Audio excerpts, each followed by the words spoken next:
Rohtas DM के द्वारा नौहट्टा में किया गया जनसंवाद। जनसंवाद के दौरान बिहार में चलाई जा रही विभिन्न योजनाओं की जानकारी दी गई। साथ ही क्षेत्र की जनता से योजना एवं समस्याओं पर भी विचार विमर्श किया गया। साथ ही डीएम ने योजना में गड़बड़ी या किसी अधिकारी के द्वारा गड़बड़ी पर कई आवश्यक निर्देश भी दिए हैं। देखिए डीएम रोहतास के द्वारा कही गई बात। आप लोगों के साथ जनसंवाद करने हम लोग आए हैं और ये सरकार का निर्देश प्राप्त हुआ है कि आप सभी लोगों से, ग्रामीणों से जाकर उनकी समस्याओं को हम लोग समझें। जो सरकार योजनाएं चला रही हैं आप लोगों के लिए, ग्रामीणों के लिए, उन जो कल्याणकारी योजनाएं हैं उनको आप लोग बताएं। और इसके अलावा जो सुझाव आपसे हम प्राप्त करें विभिन्न योजनाओं के लिए, और कोई ऐसी समस्या जिसके लिए कोई नई योजना चलाने की आवश्यकता हो, तो इस बारे में भी सुझाव प्राप्त करने का निर्देश हम लोगों को प्राप्त है। आप लोगों का अभी हम लोगों ने आप लोगों से वार्ता की, जनसंवाद किया, सरकार की सभी योजनाओं को हम लोगों ने बताया। आप लोगों ने अपनी समस्याओं से अवगत कराया, कुछ पर्सनल समस्याओं से भी आप लोगों ने अवगत कराया, कुछ शारीरिक समस्याओं से अवगत कराया। इस संबंध में मेरा आप लोगों को यही कहना है कि सबसे आवश्यक यह है कि आप लोगों को इस तरह की चीजों से, जो समाज में इस तरह के लोग हैं, उनके सामने आपको खड़ा होना पड़ेगा। जैसे कुछ समस्याएं बताई गई, किसी ने भूमि कब्जा कर लिया है, अन्य बातें कर ली गई हैं, नल जल की समस्या है, राशन कुछ लोगों को नहीं बन पाया है। इसी कारणों को लेकर हम लोग अभी फिर से अब हम लोग पंचायत में एक जन कल्याणकारी शिविर लगा रहे हैं। आप लोग की पंचायत में, आप सभी लोगों को मालूम है, जन कल्याण नहीं मालूम है, तो वो 6 तारीख को नौहट्टा में, 6 तारीख को नौहट्टा में, और बाकी पंचायत में बता दीजिए, याद है? नहीं याद? अभी मैडम बता देंगे आपको। प्रत्येक पंचायत में हम लोग कल्याणकारी शिविर लगाएंगे और वहां से आवेदन प्राप्त करके आप लोगों की समस्याओं का समाधान हम लोग करेंगे। सरकार ने एक सोच डेवलप की, हम लोगों ने एक सोच डेवलप किया कि गांवों में शहरों की तरह सुविधाएं दी जाए। उसी के आलोक में सभी गलियों को, नली गली को पक्की करने की योजना बनाई गई। सभी लोगों को राशन कार्ड और सभी दिव्यांगों को दिव्यांग पेंशन, सभी वृद्धों को वृद्धा पेंशन, इसके अलावा जो विधवा हैं उनको विधवा पेंशन, और सभी घरों को नल का जल। अभी बताया गया कि कहीं कहीं पे नल के जल में समस्या है, उसको हम लोग, क्योंकि पहाड़ी इलाका है, इसके कारण वहां बोरिंग फेल हो जा रहा है, बोरिंग नहीं हो पा रहा है, तो वो समस्याएं हैं अभी। लेकिन सरकार ने आप सभी लोगों के लिए विभिन्न तरह की योजनाएं चलाई हैं। कृषि विभाग वाले ने आपको बताया, जिला कृषि पदाधिकारी ने, कि कैसे आपको मुफ्त बीज दिया जा रहा है। आपको अपने किसानी को, जो आप खेती करते हैं, उसको ज्यादा से ज्यादा पैदावार हो, इसके लिए आपको कैसे आप नई तकनीकी अपना के अपनी खेती को बेहतर कर सकते हैं और ज्यादा उपजाऊ, अपने खेत को ज्यादा उपजाऊ बना सकते हैं और ज्यादा फसल पैदा कर सकते हैं। इसके अलावा जो स्वास्थ्य विभाग है, उसके माध्यम से सभी पंचायतों में स्वास्थ्य केंद्र खोला गया और वहां पे सभी तरह की दवाइयां उपलब्ध हैं। आपके पंचायत में स्वास्थ्य केंद्र है ना? सभी पंचायत में स्वास्थ्य केंद्र है और समय पे खुलता है? समय से नहीं खुलता। दवाइयां मिलती है वहां? बहुत कम दवाइयां। ठीक, वो हम लोग एश्योर कर रहे हैं, सिविल सर्जन साहब बैठे हुए हैं, तो सभी पंचायतों में मुफ्त दवाइयां। इसके अलावा जितने स्कूल हमारे हैं वहां पे सरकार ने मुफ्त शिक्षा नीति लाई कि सभी बच्चों को पढ़ने में एक भी पैसा खर्च नहीं हो, और साथ ही साथ उनको दोपहर का खाना दिया जाए, दोपहर का खाना दिया जाए, उनको किताब दिया जाए, और पोशाक की योजना लाई गई कि उनको ड्रेस भी दिया जाए। इसके अलावा जब बच्चे 10th पास करते हैं तो उनको स्कॉलरशिप दिया जाता है, 12th पास करते हैं तो स्कॉलरशिप दिया जाता है, बच्चियों को साइकिल दिया जाता है।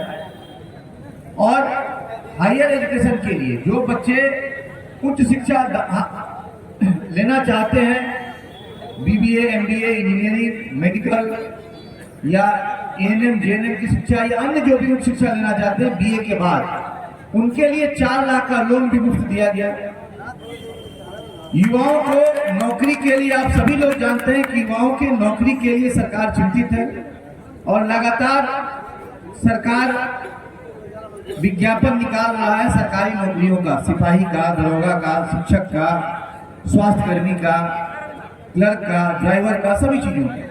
इसके अलावा सरकार ने एक पॉलिसी लाई, मुख्यमंत्री उद्यमी योजना, जिसके अंतर्गत आप यदि सरकारी नौकरी आपको नहीं लगती है और आप कुछ करना चाहते हैं तो आपको 50,000 से लेकर 10 लाख तक का लोन हम लोग देते हैं, और उसमें सब्सिडी देते हैं।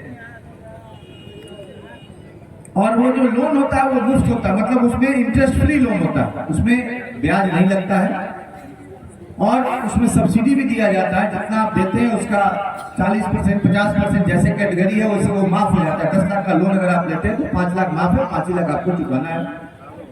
और आप कोई अपना स्वरोजगार खोल सकते हैं।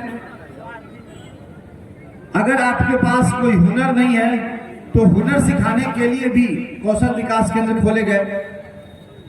इसके अलावा पॉलिटेक्निक में, ITI में, अन्य जगहों पे लोगों को हुनर सिखाने के लिए, मोबाइल बनाने के लिए या स्टेबलाइजर बनाने के लिए, फ्रिज टीवी बनाने के लिए, या कोई उद्योग स्थापित करने के लिए जो उसको अनुभव होना चाहिए, लेखा जोखा करना, अकाउंटिंग करना, इसके लिए भी सिखाया जाता है।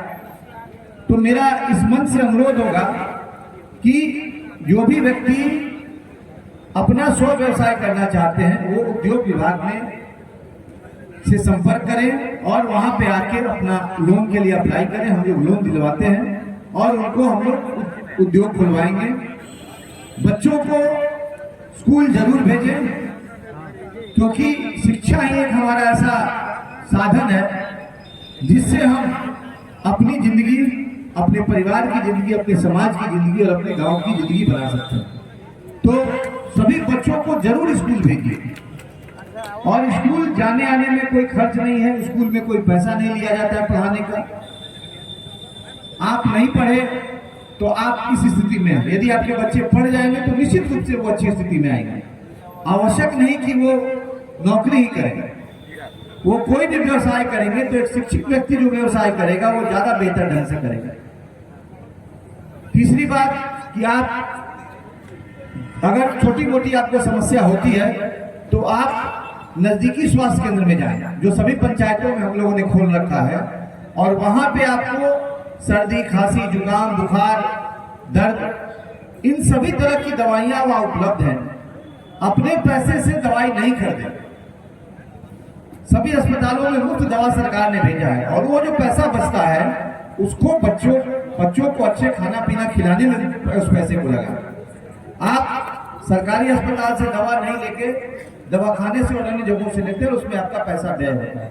सरकार 153 तरह की दवाइयां पंचायत स्तर पर उपलब्ध करा रही है। संयोग है कि अभी जिले में वो नहीं उपलब्ध है। बहुत जल्द 153 तरह की दवाइयां आपके पंचायत में, जो हमारा हेल्थ एंड वेलनेस सेंटर या APHC है, वहां उपलब्ध हो जाए। इसके अलावा जब भी माता यदि गर्भवती होती है तो उनका इलाज सरकारी अस्पताल में कराएं, और डिलीवरी भी सरकारी अस्पताल में कराएं। यह आवश्यक है ताकि माँ और बच्चा दोनों स्वस्थ रहें, और जो हम लोग उसमें पैसा देते हैं माता को, वो पैसा वो लाभ भी आपको मिल जाए। जब आप सरकारी अस्पताल में डिलीवरी होगा तो वो पैसा भी आपको मिलेगा। इसके लिए एम्बुलेंस फ्री आपको मिलता है। आप फोन करेंगे, एम्बुलेंस आपको आएगा आपके घर तक, आपको लेके अस्पताल तक जाएगा, फिर जब प्रसव हो जाएगा, बच्चा हो जाएगा, फिर आपको अस्पताल से घर तक छोड़ेगा। तो ये सभी सुविधाएं सरकार ने लाई है।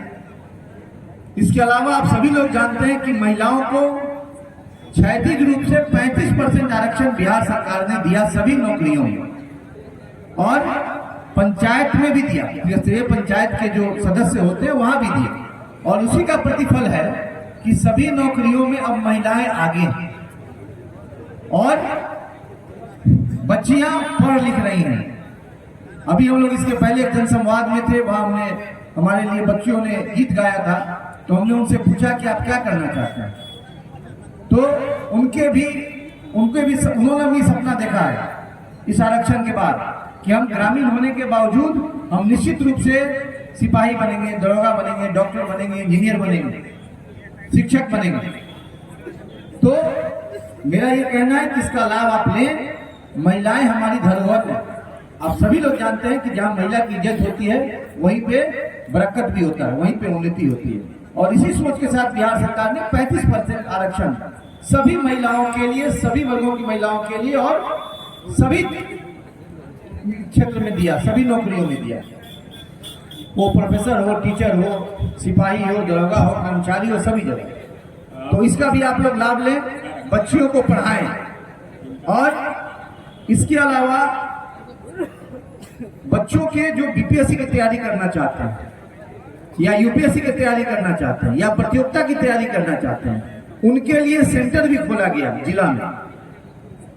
अति पिछड़ा वर्ग के लिए अलग से हॉस्टल खोला गया, अनुसूचित जाति जनजाति के लिए अलग से हॉस्टल खोला गया बच्चों के रहने के लिए, कि बच्चे वहां रहें और उनको खाने का भी पैसा हम लोग देते हैं। जो खाना उनको मिलता है, जो खाना उनको आवश्यकता है, 1000 रुपया मंथली उनको हम लोग देते हैं कि वो अपना खाएं, किताब कॉपी भी खरीदें और पढ़ें। कहने का ये तात्पर्य है कि सरकार प्रयत्नशील है कि हमारा समाज आगे बढ़े, हमारा गांव आगे बढ़े, हमारे जो युवा वर्ग है वो आगे बढ़े। तो आपके गांव में होंगे, आपके पंचायत में होंगे, तो हम लोग को आवश्यक ये है कि अपने को और अपनी नई पीढ़ी को सुधारने में लगे, छोटे छोटे विवादों में न पड़े। और एक और आवश्यक बात है कि हमको अपनी तरक्की के बारे में सोचना चाहिए। और दूसरा अगर तरक्की किया है तो उसके बारे में जानिए कि वो कैसे तरक्की की, और उससे भी सीख लीजिए, उससे भी मदद लीजिए। गांवों में जब हम लोग जाते हैं तो सबसे बड़ा मामला आता है भूमि विवाद का। सभी लोग भूमि के लिए लड़ रहे हैं, कोई 1 फीट के लिए, कोई 10 फीट के लिए, कोई 1 बीघे के लिए, कोई 100 बीघे के लिए। तो यहाँ पे ये आवश्यक है कि हमारे जो जनप्रतिनिधि हैं, जो त्रिस्तरीय पंचायत के हमारे प्रतिनिधिगण हैं, जिन्होंने सभी का वोट लिया है, तो निश्चित रूप से सरपंच के स्तर से, मुखिया जी के स्तर से, जो आपका समाज है उस स्तर से बैठ के कुछ समस्याओं का समाधान वहां करिए, और करके तब सीओ साहब या डीसीदार को बताइए। आप जानते हैं कि कोर्ट में कितना लंबा समय लगता है, और एक तरफ कोर्ट में हम लोग लड़ते हैं और दूसरी तरफ हम लोग लड़ाई झगड़ा करने लगते हैं। इन चीजों से बचें और कानून में विश्वास रखें। और उससे ज्यादा इंपॉर्टेंट है कि अपनी नई पीढ़ी के प्रति आप जागरूक हो, वो क्या कर रहा है, नहीं कर रहा है। स्कूल जाइए, देखिए हर एक महीने में एक दिन अभिभावक छात्र संगोष्ठी होता है, अभिभावक शिक्षक संगोष्ठी होता है। अभी हम लोगों ने इसको अब अच्छे से हम लोग कराना प्रारंभ कर रहे हैं। उसमें आप जाइए, देखिए कि आपका बच्चा क्या पढ़ा, क्या समझा, स्कूल जाता है, क्या पढ़ता है, नहीं पढ़ता है। तो निश्चित रूप से हमारा विकास जो है तभी होगा जब हम सजग होंगे और अपने अधिकारों को समझेंगे, अपने कर्तव्यों को समझेंगे। समस्याएं बहुत हैं, उनको हम लोग समाधान करने की कोशिश करेंगे। जो मेजर समस्या है, नल जल की समस्या आपके पंचायतों में है, क्योंकि पहाड़ी इलाका है, हम लोग कोशिश करेंगे कि उसका समाधान हम लोग करें। जमीन की समस्या के लिए हमने कहा आपको कि डीसीआर और एसडीओ साहब के आप लोग जाइए। मैं निर्देश भी अभी डीसीआर को दे दिया हूँ, एसडीओ साहब को भी दे दूंगा कि स्पेशली आपके यहाँ के जो भी समस्या है, जो उनके स्तर से समाधान हो सकता है वो समाधान वो करेंगे, और जो न्यायालय के स्तर से होता है वो तो न्यायालय करेगा। इसमें बेहतर ये होगा कि आपस में बैठ के इन विवादों को सुलझाने की कोशिश करें। तीसरी बात कि जो अभी कैंप लगने वाला है आपके पंचायतों में, जन कल्याणकारी कैंप जो लगेगा, वहां पर आप लोग जो आपके आस पड़ोस के लोग हैं वो किसी योजना से वंचित हैं, वो राशन उनको नहीं मिल रहा है, या विकलांगता पेंशन नहीं मिल रहा है, विधवा पेंशन नहीं मिल रहा है, या उनको आपका जमीन का लगान नहीं कट रहा है, या उनको हमारा अन्य कोई योजना है वो नहीं मिल रहा है, या बच्चों को आगे पढ़ने की आवश्यकता है, पैसा नहीं है, तो इन चीजों के लिए आप जाके वहाँ आवेदन दिलवाएं। श्रम कार्ड नहीं बन रहा है, मनरेगा में जो मनरेगा में श्रमिक का काम करना चाहते हैं उनका जॉब कार्ड नहीं बना है, इन चीजों को वहाँ पे दें और उसको हम लोग करा लेंगे। और करा के निश्चित रूप से, अभी बार बार ये बात हो रही थी कि नौहट्टा एक पिछड़ा पंचायत है, बार बार ये बात आप सभी लोग अपने भाषण वक्तव्य में कह रहे थे, तो ये अच्छी चीज नहीं है। सामूहिक प्रयास करें, निश्चित रूप से आपका पंचायत और जो 2-3 पंचायत के लोग यहाँ आए हेलो सर, 5 पंचायत के लोग हैं सर। 5 पंचायत के लोग हैं, तो सभी लोग निश्चित रूप से खुशहाल होंगे। हमें खुद को भी ठीक करना होता है, सरकार सभी चीजों को नहीं ठीक कर सकती है। सरकार, मैं हमेशा कहता हूँ कि एक बच्चा घर में आता है और उस समय से हम लोग योजना प्रारंभ कर देते हैं, ठीक है, मातृत्व योजना, THR देना, सुरक्षित मातृत्व सभी कर देते हैं, और उसके बाद मुफ्त पढ़ाई, मुफ्त स्वास्थ्य, मुफ्त शिक्षा, मुफ्त हम दे रहे हैं आपको बीज, सिंचाई की व्यवस्था हम लोगों ने की है, कृषि फीडर लाया जहाँ पे मात्र 85 पैसे पर यूनिट आपको मिल रहा है, सब कुछ लाया। उसके बाद आवास दे रहे हैं जिनको आवास नहीं है, भूमि दे रहे हैं जिनको भूमि नहीं है। लेकिन हम नागरिकों का भी कर्तव्य है कि हम भी कुछ करें और आगे बढ़ें, तब हमारे समाज का विकास हो पाएगा और हम सभी लोग का विकास होगा।